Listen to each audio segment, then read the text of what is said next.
बिस्मिल्लाहिर्रहमानिर्रहीम। अस्सलामुअलैकुम जी, क्या हाल चाल है आपके। उम्मीद करती हूँ आप सब खैरियत से होंगे। अल्हम्दुलिल्लाह मैं भी ठीक हूँ। तो आज जो बहुत ही मज़ेदार सी रेसिपी मैं आपके लिए लेके आई हूँ वो है आलू गोश्त यानी कि मटन आलू। बहुत ही मज़े का बनता है और बनाना बहुत ही आसान है।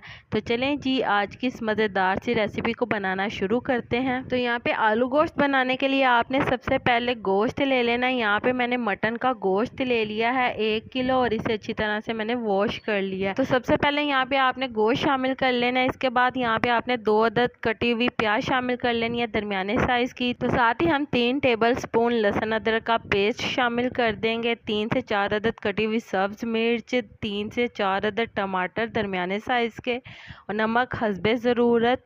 सुर्ख मिर्च का पाउडर 2 टेबल स्पून, हल्दी 1 टीस्पून, खुश्क धनिया 1 टीस्पून। तो ये तमाम मसाला जात शामिल करने के बाद आपने इसके अंदर 2 गिलास पानी के शामिल करने हैं और पानी शामिल करने के बाद आपने इसे अच्छी तरह से मिक्स कर लेना है। और मिक्स करने के बाद आपने इसके अंदर बॉयल दिलाना है तेज़ आग करके। जब बॉयल आ जाएगा तो आपने इसकी आग मीडियम टू लो कर देनी है और इसे आपने कवर कर देना है। और कवर करके हम इसे इतना पका लेंगे कि गोश्त हमारा अच्छी तरह से गल जाए। तो जी जैसा कि आप देख सकते हैं गोश्त हमारा बहुत अच्छी तरह से गल चुका है और बहुत ही मज़े का ये तैयार होगा। तो जी अब हम इसके अंदर शामिल कर देंगे 1 कप घी का। आप इसकी जगह ऑयल भी शामिल कर सकते हैं। तो ऑयल के अंदर इतनी मज़े की तैयार नहीं होती जितनी के घी के अंदर ये तैयार होगी। तो आप चाहे तो बटर भी शामिल कर सकते हैं, बहुत ही मज़े की ये तैयार होगी।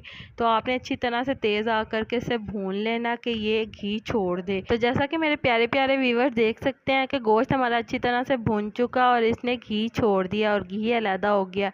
तो अब हम इसके अंदर आधा किलो आलू शामिल करेंगे बड़े टुकड़ों के अंदर काट के। तो हम इसे मज़ीद 15 से 20 मिनट के लिए अच्छी तरह से भून लेंगे ताकि तमाम गोश्त का फ्लेवर अच्छी तरह से आलूओं के अंदर भी आ जाए। तो बहुत ही मज़ेदार हमारा आलू गोश्त तैयार होगा और बहुत ही आसान ये रेसिपी है। आप एक बार इसे ज़रूर ट्राई करिएगा, आपको बहुत ही आसान ये लगेगी रेसिपी, बनाना बहुत ही आसान है। तो चलें जी गोश्त और आलू अच्छी तरह से भून चुके हैं। तो अब हमने इसके अंदर इतना पानी शामिल कर देना है कि जितना आपने इसके अंदर शोरबा बनाना है। तो हमने इसके अंदर पानी शामिल कर लिया जितना हमें शोरबा चाहिए इसके अंदर। तो अच्छी तरह से आपने इसे पका लेना है और इसके बाद आपने इसे कवर करके पकने के लिए छोड़ देना है ताकि आलू हमारे भी अच्छी तरह से गल जाएं। तो यहाँ पे आप देख सकते हैं आलू भी हमारे अच्छी तरह से गल चुके हैं, बहुत ही अच्छी तरह से ये गल गए हैं। तो मीडियम टू लो फ्लेम के ऊपर आलूओं को गलने के लिए 20 मिनट लगे हैं। 20 मिनट के अंदर हमारे आलू अच्छी तरह से गल चुके हैं।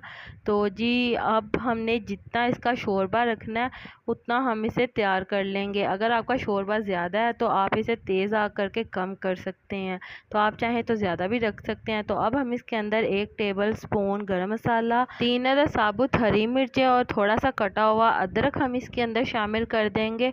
और साथ ही हम इसके अंदर हस्बे ज़रूरत हरा धनिया शामिल कर देंगे। बहुत ही मज़ेदार हमारा आलू गोश्त तैयार है। तो बहुत ही आसान ये रेसिपी है, जिसे खाना नहीं भी बनाना आता वो भी इस रेसिपी को बहुत ही आसानी से तैयार कर लेगा। तो चलें जी उम्मीद करती हूँ मेरे प्यारे प्यारे व्यूवर्स को मेरी आज की मज़ेदार सी आलू गोश्त की रेसिपी पसंद आई होगी। अगर पसंद आई है तो मेरी वीडियो को लाइक कर दें और अगर आप मेरे चैनल पर नए हैं तो काइंडली मेरे चैनल को सब्सक्राइब कर लें ताकि आने वाली तमाम वीडियो का नोटिफिकेशन आपको बर वक्त मिल सके। अल्लाह ताला आपको बहुत सारी खुशियाँ अता करे, आपके रिज़्क़ में ढेरों ढेर बरकत अता करे, आपको मक्कातुल मुकर्रमा और मदीनातुल मुनव्वरा की हाज़िरी नसीब करे। आमीन सुम्मा आमीन। तो इसी के साथ मुझे भी अपनी दुआओं में याद रखिएगा। मिलती हूँ आपसे एक और मज़ेदार रेसिपी के साथ एक और नई वीडियो में।